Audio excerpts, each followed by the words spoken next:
Hi friends, welcome back to Manthan's vlog. ನಾನು ಕಲಾ. ಎಲ್ಲರೂ ಹೇಗಿದ್ದೀರಾ ಸ್ನೇಹಿತರೆ? ನಾನು ಕೂಡ ತುಂಬ ಚೆನ್ನಾಗಿದ್ದೀನಿ. ಸೊ ಬನ್ನಿ ಇವತ್ತಿನ ವ್ಲಾಗ್ನ ಶುರು ಮಾಡೋಣ. ಇವತ್ತಿನ ವ್ಲಾಗ್ ಮಾರ್ನಿಂಗಿಂದನೇ ಶುರು ಮಾಡಿದ್ದೀನಿ.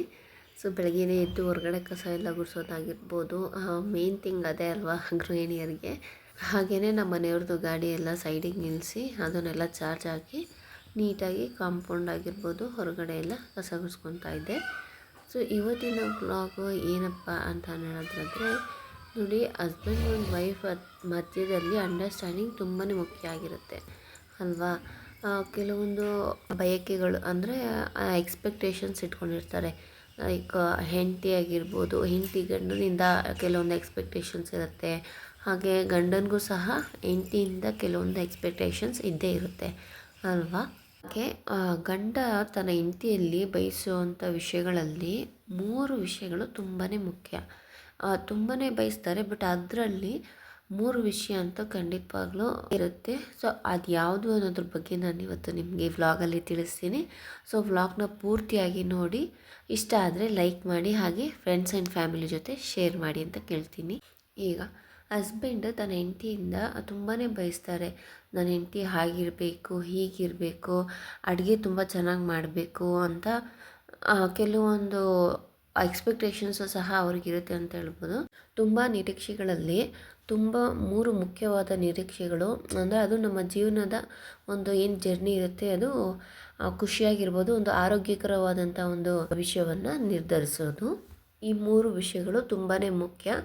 ಎಲ್ಲನೂ ಕ್ಯಾಲ್ಕುಲೇಟ್ ಮಾಡೋದ್ರಲ್ಲಿ ಸ್ವಲ್ಪ ಹಾಗೆ ಹೀಗೆ ಹೋದರೂ ಪರವಾಗಿಲ್ಲ, ಬಟ್ ಈ 3 ವಿಷಯಗಳಿದೆಯಲ್ಲ ಮೇನ್ ಥಿಂಗ್ಸ್ನೇ. ಸ್ವಲ್ಪ ನೀವು ಈ ವಿಚಾರಗಳಲ್ಲಿ ಎತ್ತಿದ ಕೈ ಆಗಿದ್ದರೆ ನಿಮ್ಮ ಲೈಫು ತುಂಬಾ ಸರಳವಾಗಿ ಸುಂದರವಾಗಿರುತ್ತೆ ಅಂತ ಹೇಳ್ತೀನಿ. ನೋಡೋಣವಾ ಯಾವ್ಯಾವ ವಿಚಾರ ಅಂತ ಹೇಳಿ. ಮೊದಲನೇದಾಗಿ ಪ್ರತಿ ಒಬ್ಬರು ಗಂಡ ತನ್ನ ಹೆಂಡತಿಯಿಂದ ತನ್ನ ಅಮ್ಮನಂತಹ ಪ್ರೀತಿಯನ್ನು ಬಯಸ್ತಾನೆ ಅಲ್ವಾ. ಆ ಪ್ರೀತಿ ಆಗಿರ್ಬೋದು, ಆರೈಕೆಯನ್ನು ಸಹ ಬಯಸ್ತಾರೆ. ಯಾಕೆ ಈ ವಿಚಾರನ ಹೇಳ್ತಾ ಇದ್ದೀನಿ ಅಂತಂದರೆ, ಈ ವಿಷಯದಲ್ಲೇ ತುಂಬ ವಿಚಾರಗಳು ಅಡಗಿರುತ್ತೆ. ಈಗ ಗಂಡ ತಪ್ಪು ಮಾಡಿದಾಗ ಹೆಂಡತಿ ರಿಯಾಕ್ಷನ್ನೇ ಬೇರೆ ಇರುತ್ತೆ. ಹಾಗೆ ಮಗ ತಪ್ಪು ಮಾಡಿದಾಗ ತಾಯಿ ರಿಯಾಕ್ಷನ್ನೇ ಬೇರೆ ಇರುತ್ತೆ.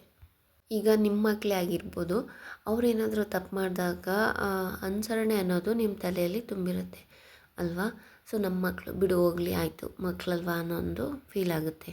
ಹಾಗೆಯೇ ಬೇರೆಯವ್ರ ಮಕ್ಕಳು ಆಗಿರ್ಬೋದು, ಸೊ ಅವರೇನೇನಾದರೂ ತಪ್ಪು ಮಾಡಿದಾಗ ಆ ರಿಯಾಕ್ಷನ್ನೇ ಬೇರೆ ಥರ ಇರುತ್ತೆ. ನಮ್ಮ ಮಕ್ಕಳ ಮೇಲೆ ನಾವು ಸ್ವಲ್ಪ ಸ್ಮೂತ್ನೆಸ್ ಅನ್ನೋದನ್ನು ತೋರಿಸ್ತೀವಿ. ಅದೇ ರೀತಿಯೇ ಗಂಡ ಬಂದು ತನ್ನ ತಾಯಿನ ಹೆಂಡತಿಯಲ್ಲಿ ಕಾಣಬೇಕು ಅಂತ ಅಂದ್ಕೊತಾರೆ. ಈಗ ಮನೆಯಲ್ಲಿ ಒಂದು ಸ್ವಲ್ಪ ಸುಮಾರಾಗಿ ಜಗಳ ಆಡೋವಂಥ ವಿಷಯ ಅಂದರೆ, ಗಂಡ ಮನೆಗೆ ಲೇಟಾಗಿ ಬರ್ತಾರೆ. ರಾತ್ರಿ ಮನೆಗೆ ಲೇಟಾಗಿ ಬರೋದ್ರಿಂದ ನಮಗೆ ತುಂಬ ಬೇಜಾರಾಗುತ್ತೆ. ಒಂದು ಊಟ ಕೊಡೋದಾಗಿರ್ಬೋದು, ಅವ್ರಿಗೋಸ್ಕರ ಕಾಯಬೇಕು, ನಿದ್ದೆ ಹಾಳು ಮಾಡ್ಕೊಬೇಕು, ಇನ್ನೂ ಎಷ್ಟೊತ್ತಾಗುತ್ತೋ ಬರ್ತಾರೋ ಇಲ್ವೋ ಅನ್ನೋ ಒಂದು ವೆಯ್ಟ್ ಮಾಡಿಕೊಂಡು ಬಾಗಿಲು ಇವಾಗ ನಾವು ಮಲಗಿರ್ತೀವಿ ಅಂದ್ಕೊಳ್ಳಿ, ಮತ್ತು ಡೋರ್ ತಟ್ಟಿದಾಗ ನಮಗೆ ಎಚ್ಚರ ಆಗುತ್ತೋ ಇರೋದಿಲ್ವೋ, ಆಡುವ ನಿದ್ದೆಯಲ್ಲಿರ್ತೀವಿ ಅಂತ ಅಂದ್ಕೊಳ್ಳಿ. ಸುಮ್ಮನೆ ಸಾಕಾಗಿರುತ್ತೆ ಮನೆಯಲ್ಲಿ ಕೆಲಸ ಎಲ್ಲ ಮಾಡಿ. ಸೊ ಹಾಗಾಗಿ ಆ ಒಂದು ಡಿಸ್ಟರ್ಬೆನ್ಸ್ ಆಗಿರ್ಬೋದು, ನಿದ್ದೆ ಸರಿಯಾಗಿ ಆಗಲ್ಲ ಅನ್ನೋದಿರ್ಬೋದು, ಏನೋ ಒಂದು ವಿಚಾರ ಲೇಟಾಗಿ ಮನೆಗೆ ಬರೋದ್ರಿಂದ ಹಾಗೇ ಆಗುತ್ತೆ ಅಲ್ವಾ. ಸೊ ಆ ಒಂದು ಮ್ಯಾಟರಲ್ಲಿ ನಾವು ಸ್ವಲ್ಪ ಅನುಸರಣೆ ಇರಬೇಕು. ಯಾಕಂದರೆ ಇದೇ ವಿಚಾರದಲ್ಲಿ ಅದೇ ಅವ್ರ ಅಮ್ಮ ಯಾವ ರೀತಿಯಾಗಿ ರಿಯಾಕ್ಟ್ ಮಾಡ್ತಾರೆ. ನನ್ನ ಮಗ ಕೆಲ್ಸಕ್ಕೆ ಹೋಗಿದ್ದಾನೆ, ಇದು ಬರ್ತಾನೆ ಈಗ, ಸೊ ನಾನು ವೆಯ್ಟ್ ಮಾಡಬೇಕು ಅವನಿಗೋಸ್ಕರ. ಬಂದಾಗ ಏನಾದರೂ ಊಟ ಬಿಸಿಯಾಗಿ ಊಟ, ಸಾಂಬಾರು ತಣ್ಣಗಾಗಿದ್ದರೆ ಬಿಸಿ ಮಾಡಿ ಕುಡಿಯೋದಕ್ಕೆ ನೀರು ಕೊಟ್ಟು ಆ ಒಂದು ಸತ್ಕಾರ ಮಾಡೋದಿರ್ತಲ್ಲ. ಸೊ ಕೆಲಸದಿಂದ ಸಾಕಾಗಿ ಬಂದಿರೋರಿಗೆ ಈ ರೀತಿ ಮಾಡೋದ್ರಿಂದ ಎಷ್ಟು ಒಂದು ಸಮಾಧಾನ ಅನ್ನೋದಾದರೆ, ಮನೆಗೆ ಬಂದಾಗ ಯಾರಾದರೂ ಈ ರೀತಿಯಾಗಿ ಇರಬೇಕು ಅಲ್ವಾ.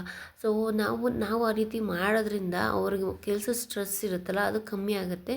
ತಿರ್ಗಾ ನಾವು ಮನೆಗೆ ಬಂದಾಗ ಮತ್ತೆ ತಿರ್ಗಾ ಜಗಳ ಮಾಡೋದಾಗಿರ್ಬೋದು, ಇಷ್ಟೊತ್ತವರೆಗೂ ಬರಬೇಕಾಗಿತ್ತಾ ನೀನು, ಇಷ್ಟೊತ್ತವರೆಗೂ ನಿನಗೆ ಕೆಲಸ ಇತ್ತಾ ಅನ್ನೋ ಒಂದು ಮಾತು ಬಂದೇ ಬರುತ್ತಲ್ವ.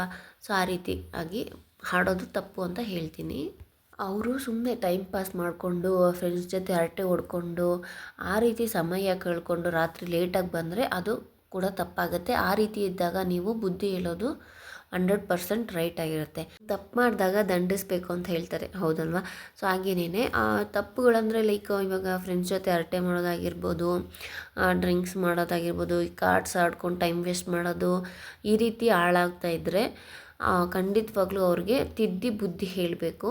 ಹಾಗೆ ಸುಮ್ಮನೆ ಬಿಟ್ಬಿಡೋದಲ್ಲ, ಹೆಂಗನ ಮಾಡ್ಕೊಳ್ಳಿ ಬಿಡು, ಎಷ್ಟು ಸತಿ ಇರೋದು ಅಷ್ಟೇ ಅನ್ನೋದ್ರ ಬಗ್ಗೆ ನೀವು ನೆಗೆಟಿವಿಟಿ ಆಗಿ ತೋರಿಸ್ಬಾರ್ದು. ಅದನ್ನೇ ಸರಿಯಾಗಿ ಬುದ್ಧಿ ಹೇಳಿ ಆ ಒಂದು ಹ್ಯಾಬಿಟ್ಸ್ನ ಬಿಡಿಸೋದಾಗಿರ್ಬೋದು, ಒಂದು ಒಳ್ಳೆ ದಾರಿಗೆ ತರೋದು ತುಂಬಾ ಮುಖ್ಯ. ಅದನ್ನು ನೀವು ಹೇಳೋದ್ರಲ್ಲಿ ಯಾವುದೇ ರೀತಿಯಾದಂತಹ ತಪ್ಪು ಇಲ್ಲ. ಅದನ್ನು ತಿಳಿ ಹೇಳೋ ಅಂಥದ್ದು ಒಂದು ಹೆಂಡತಿಯ ಕರ್ತವ್ಯ ಆಗಿರುತ್ತೆ. ಆದರೆ ನಮಗೋಸ್ಕರ ಕಷ್ಟಪಟ್ಟು ದುಡಿದು ಬೆಳಗ್ಗೆಯಿಂದ ಸಂಜೆ ತನಕ ಸಮಯನೇ ಗೊತ್ತಿರೋದಿಲ್ಲ ಹೇಗೆ ಹೋಗುತ್ತೆ ಅನ್ನೋದು. ಆ ರೀತಿಯಾಗಿ ಕಷ್ಟಪಟ್ಟು ದುಡಿದು ರಾತ್ರಿ ಸಾಕಾಗಿ ಬಂದಾಗ ನಾವು ಅವ್ರನ್ನ ಯಾವ ರೀತಿಯಾಗಿ ನಾವು ಸತ್ಕಾರ ಮಾಡಬೇಕು ಅನ್ನೋದಾಗಿರ್ಬೋದು, ಅವ್ರಿಗೆ ಅಂತ ನಾವು ಸ್ವಲ್ಪ ಆದರೂ ಬೆಲೆ ಕೊಡಲೇಬೇಕಾಗತ್ತೆ. ಸೊ ಅವರು ಬಂದಾಗ ಅವರಿಗೆ ಊಟ ಇಟ್ಕೊಡೋದಾಗಿರ್ಬೋದು, ನೋಡಿ ಆ ಅನ್ನ ಅವರಿಂದನೇ ನಮಗೆ ಸಹ ಸಿಗ್ತಾಯಿದೆ ಅಲ್ವಾ? ಸೊ ಹಾಗಾಗಿ ಅವ್ರು ಬಂದಾಗ ಏನು ಬೇಕು ಏನು ಬೇಡ ಅನ್ನೋದನ್ನು ಕೇಳಿ ಒಂದು ಖುಷಿಯಾಗಿ ಮಾತಾಡೋದಾಗಿರ್ಬೋದು. ಅವ್ರಿಗೆ ಎಷ್ಟು ಫ್ರೀ ಆಗುತ್ತೆ ಮೈಂಡು ಅನ್ನೋದು ಅವ್ರಿಗೆ ಗೊತ್ತಿರುತ್ತೆ. ಸೊ ಅದನ್ನು ನೀವು ಪಾಲಿಸಬೇಕಾದಂಥದ್ದು ವಿಷಯ. ಆ್ಯಂಡ್ ನೆಕ್ಸ್ಟು ನಾವಿವಾಗ ಒಂದು ಹಾಕಿ ಅನ್ನ ಮಾಡ್ತಾಯಿದ್ದೀವಿ ಅಂತಂದರೆ ಆ ಅನ್ನ ಅವರ ಒಂದು ಬೆವರಿನ ಶ್ರಮ ಅಂತಲೇ ಹೇಳ್ಬೋದು ಅಲ್ವಾ? ಸೊ ಮನೆಯಲ್ಲಿ ನಾವು ಮಕ್ಕಳಾಗಿರ್ಬೋದು, ಅವ್ರ ತಂದೆ ತಾಯಿ ಆಗಿರ್ಬೋದು, ಈ ರೀತಿ ಊಟ ಮಾಡ್ತಾಯಿದ್ದೀವಿ ಅಂದರೆ ಅದು ಅವರ ಶ್ರಮನೇ ಖಂಡಿತವಾಗ್ಲೂ. ಹಾಗೆಯೇ ಕೆಲವರು ಮನೆಯಲ್ಲೇ ಬಿಸ್ನೆಸ್ ವುಮೆನ್ಸ್ ಇರ್ತಾರೆ. ಸೊ ಅವರು ಸಹ ನಾನು ಸೇರಿಸೇ ಹೇಳ್ತಾ ಇದ್ದೀನಿ. ಯಾಕಂದರೆ ನಾವು ಎಷ್ಟೇ ದುಡಿದ್ರೂ ಸಹ ಗಂಡನ ದುಡಿಮೆಗೂ ಸಹ ನಾವು ಮರ್ಯಾದೆ ಕೊಡಲೇಬೇಕಾಗತ್ತೆ. ಈಗ ನಾವು ಹೆಚ್ಚಿಗೆ ದುಡಿತಾ ಇದ್ದೀವಿ, ಇಲ್ಲ ಅವ್ರು ಕಮ್ಮಿ ದುಡಿತಾ ಇದ್ದಾರೆ ಅಂತ ನಾವು ಕೇವಲವಾಗಿ ಮಾತಾಡೋಂಗಿಲ್ಲ.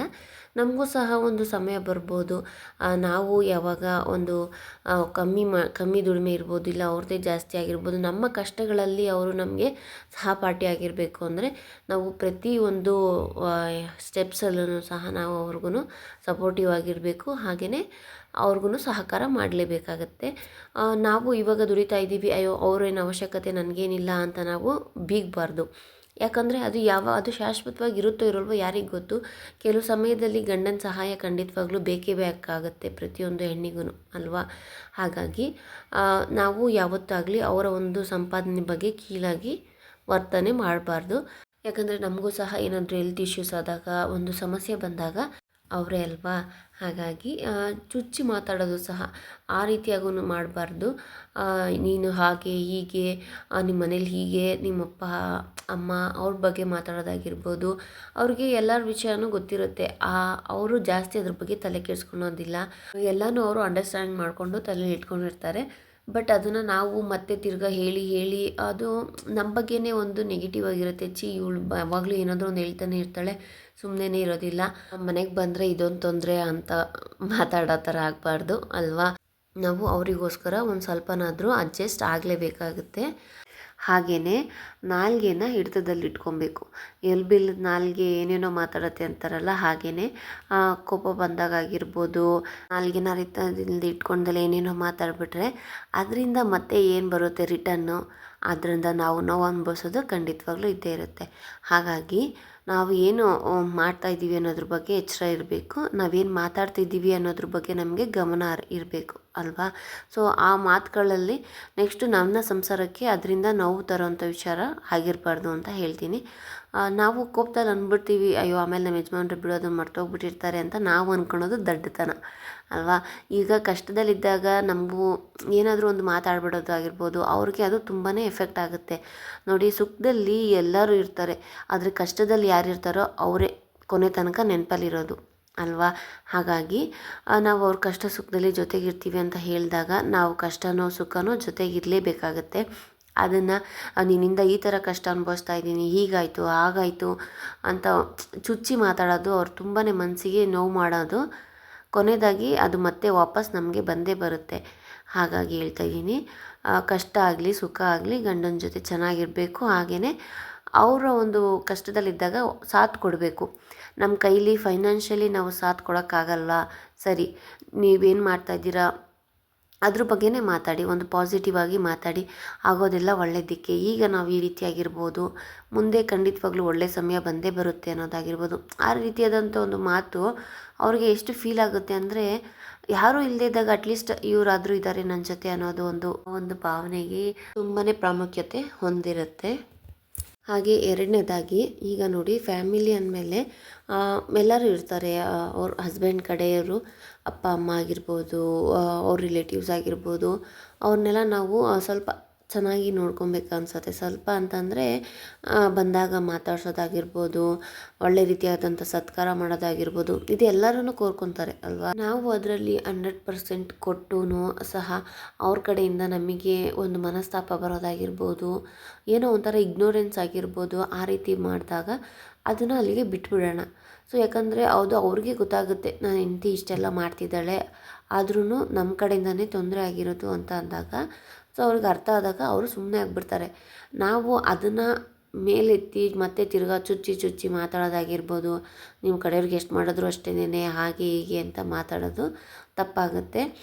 ಯಾಕಂದರೆ ಅದು ನಮ್ಮ ಒಂದು ಏನಂತ ವ್ಯಕ್ತಿತ್ವನ ತೋರಿಸುತ್ತೆ.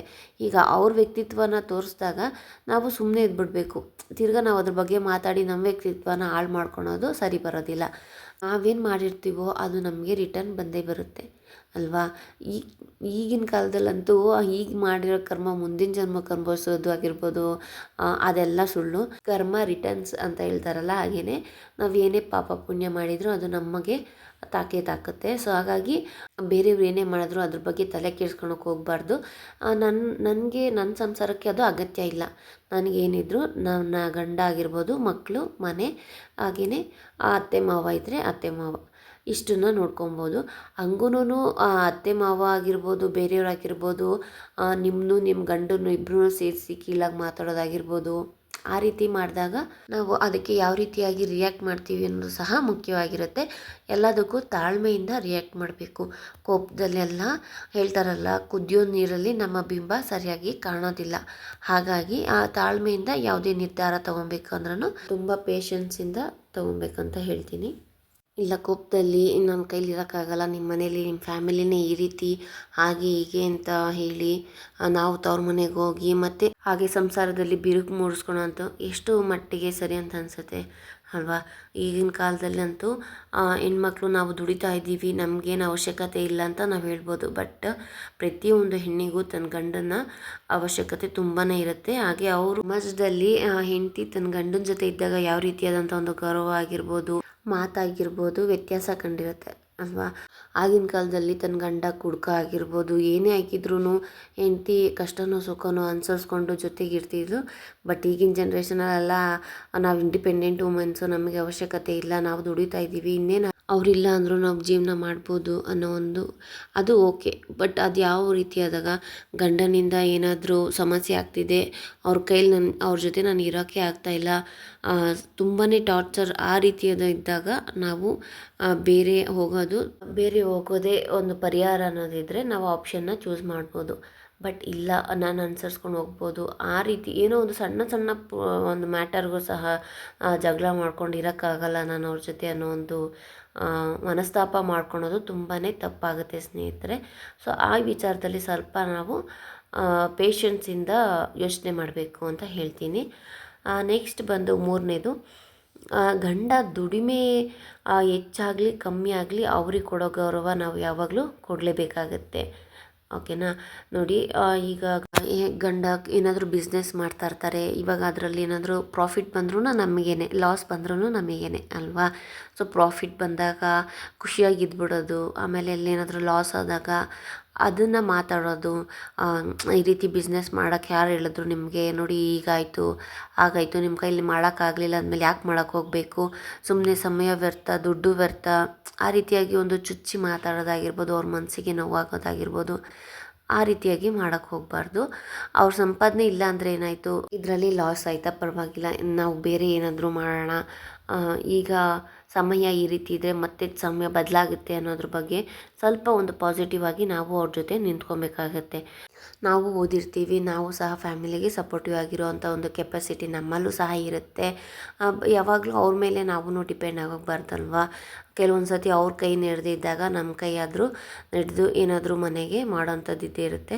ಸೊ ಹಾಗಾಗಿ ಸಪೋರ್ಟಿವ್ ಆಗಿರಬೇಕು, ಒಬ್ರಿಗೊಬ್ರು ಸಪೋರ್ಟಿವ್ ಆಗಿದ್ರೇ ಲೈಫ್ ಲಾಂಗು ಜೊತೆಗೆ ಅಂಡರ್ಸ್ಟ್ಯಾಂಡಿಂಗು ಪ್ರತಿಯೊಂದರಲ್ಲೂ ನಾವು ಖುಷಿಯನ್ನು ಕಾಣಬೇಕು ಅಂದರೆ ಒಬ್ರಿಗೊಬ್ರು ಅರ್ಥ ಮಾಡಿಕೊಂಡು ಆ ಸಮಯ ಸಂದರ್ಭಕ್ಕೂ ಸಹ ನಾವು ರಿಯಾಕ್ಟ್ ಮಾಡಬೇಕಾಗುತ್ತೆ. ಸಡನ್ನಾಗಿ ರಿಯಾಕ್ಟ್ ಮಾಡೋದಲ್ಲ, ಆ ರೀತಿ ಆದಾಗ ಯಾವ ರೀತಿಯಾಗಿ ನಾವು ರಿಯಾಕ್ಟ್ ಮಾಡಬೇಕು ಅನ್ನೋದನ್ನು ಸಹ ಮುಖ್ಯ ಆಗಿರುತ್ತೆ. ಹೇಳ್ತಾರಲ್ಲ, ಹೆಣ್ಮಕ್ಳಿಗೆ ಕೋಪ ಜಾಸ್ತಿ ಅಂತ ಹೇಳ್ತಾರೆ. ಅದು ಎಲ್ಲರಿಗೂ ಇರುತ್ತೋ ಇಲ್ವೋ ಗೊತ್ತಿಲ್ಲ, ಬಟ್ ಯಾರಿಗೆಲ್ಲ ಕೋಪ ಇರುತ್ತೋ ಅದನ್ನೆಲ್ಲ ಸ್ವಲ್ಪ ಕಮ್ಮಿ ಮಾಡ್ಕೊಳ್ಳಿ ಅಂತ ಹೇಳ್ತೀನಿ. ಕೋಪದಲ್ಲಿ ಕುಯ್ದ ಮೂಗು ಮತ್ತೆ ತಿರುಗಿ ಬರಲ್ಲ ಅಂತ ಹೇಳ್ತಾರಲ್ಲ, ಆ ರೀತಿಯಾಗಿ ನಾವು ಕೋಪದಲ್ಲಿ ಏನಾದರೂ ಮಾತಾಡ್ಬಿಡ್ತೀವಿ. ಸೊ ಆವಾಗ ನಮಗೆ ಗಿಲ್ಟ್ ಕಾಡುತ್ತೆ, ನಾವು ಆಗ ಅನ್ಬಾರ್ದಾಗಿತ್ತು, ಸೊ ನಾವು ಯಾಕೆ ಅಂದ್ವು ಅಂತ. ಅವರು ಆ ಮಾತನ್ನ ಮರ್ತಿದ್ರು, ಬಟ್ ನಾವು ಆ ರೀತಿ ಅಂದ್ವಲ್ಲ ಅನ್ನೋದು ನಮ್ಮಲ್ಲೇ ಗಿಲ್ಟ್ ಕಾಡುತ್ತೆ, ಹೌದಲ್ವಾ. ಸೊ ಹಾಗಾಗಿ ಖುಷಿಯಾಗಿರಬೇಕು ಅಂದರೆ ಲೈಫಲ್ಲಿ ಒಬ್ಬರನ್ನ ಸೋಲಬೇಕು ನೋಡಿ, ಸೋತು ಗೆಲ್ಲೋದೇ ಮುಖ್ಯ. ನಾನೇ ಯಾವಾಗಲೂ ಗೆಲ್ಲಬೇಕು ಅಂತ ಹಠ ಮಾಡಿ ಗೆಲ್ಲೋದು ಬೇರೆ ಆಗಿರುತ್ತೆ. ಸೋತು ಗೆದ್ದವನೇ ನಿಜವಾದ ಗೆಲುವು ಕಂಡವನು ಅಂತ ಹೇಳ್ತಾರೆ. ಜೀವನದಲ್ಲಿ ಬರೀ ಸುಖನೇ ಇರುತ್ತೆ ಅಂತ ನಾವು ಹೇಳೋಕ್ಕಾಗಲ್ಲ, ಯಾರೂ ಊಹೆನೂ ಮಾಡಿರೋದಿಲ್ಲ ಅಲ್ವಾ. ಕಷ್ಟನಾದರೂ ಸರಿಯೇ, ಸುಖನಾದರೂ ಸರಿಯೇ, ಗಂಡ ಹೆಂಡತಿ ಇಬ್ಬರು ಜೊತೆಗೆ ಸಾಕಬೇಕಾಗತ್ತೆ. ಆ ಒಂದು ಅನುಸರಣೆ ತುಂಬಾ ಮುಖ್ಯ ಆಗಿರುತ್ತೆ. ಬರೀ ಹೆಂಡತಿಗೆ ಅಂತ ಅಲ್ಲ, ಗಂಡನಿಗೂ ಸಹ ಇರುತ್ತೆ. ಹೆಂಡತಿನೂ ಸಹ ಕೆಲವೊಂದು ಎಕ್ಸ್ಪೆಕ್ಟೇಷನ್ಸ್ ಗಂಡನಿಂದ ಬಯಸಿರ್ತಾಳೆ ಅಲ್ವಾ. ಸೊ ಅದರಲ್ಲಿ ನೆಕ್ಸ್ಟು ನಾನು ಅದ್ರ ಬಗ್ಗೆ ಹೇಳ್ತೀನಿ ಯಾವ ರೀತಿ ಇರುತ್ತೆ ಅನ್ನೋದನ್ನು. ಇವತ್ತಿಗೆ ಈ ವ್ಲಾಗ್ ನಿಮಗೆ ಇಷ್ಟ ಆಗಿರುತ್ತೆ ಅಂತ ಅಂದ್ಕೊತೀನಿ. ಸೊ ಇಷ್ಟ ಆಗಿದ್ದರೆ ಪ್ಲೀಸ್ ಲೈಕ್ ಮಾಡಿ, ಹಾಗೆ ನಿಮ್ಮ ಅನಿಸಿಕೆಗಳನ್ನ ಕಮೆಂಟ್ ಮೂಲಕ ತಿಳಿಸಿ. ಇನ್ನೂ ಯಾರೆಲ್ಲ ನನ್ನ ಚಾನಲ್ನ ಸಬ್ಸ್ಕ್ರೈಬ್ ಮಾಡದೆ ನೋಡ್ತಾ ಇದ್ದೀರೋ ದಯವಿಟ್ಟು ಸಬ್ಸ್ಕ್ರೈಬ್ ಮಾಡಿ ಅಂತ ಕೇಳ್ಕೊತ ಇವತ್ತಿನ ವ್ಲಾಗ್ನ ಇಲ್ಲಿಗೆ ಎಂಡ್ ಮಾಡ್ತಾಯಿದ್ದೀನಿ. ಮತ್ತೆ ಸಿಗೋಣ ಮುಂದಿನ ವ್ಲಾಗಲ್ಲಿ. Until then take care. Thanks for watching. ಧನ್ಯವಾದಗಳು.